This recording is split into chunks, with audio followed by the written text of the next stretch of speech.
താരൻ, മുടി കൊഴിച്ചിൽ എന്നിവ മാറുന്നതിനും മുടി കരുത്തോടെ വളരുന്നതിനും ആവശ്യമായിട്ടുള്ള ഒരു ജെല്ലാണ് ഇന്ന് തയ്യാറാക്കാൻ പോകുന്നത്. അതിനായിട്ട് 2 സ്പൂൺ ഫ്ലാക്സ് സീഡ് എടുത്തിട്ടുണ്ട്.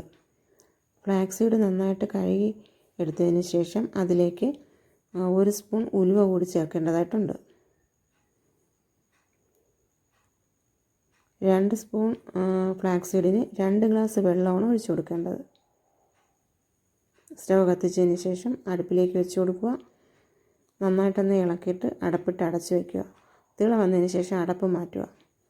വളരെയധികം ലോ ഫ്ലെയിമിലിട്ട് വേണം ഇത് തയ്യാറാക്കിയെടുക്കേണ്ടത്. 2 ഗ്ലാസ് വെള്ളം 1 ഗ്ലാസ് വെള്ളമായിട്ട് വറ്റിച്ചെടുക്കേണ്ടതായിട്ടുണ്ട്.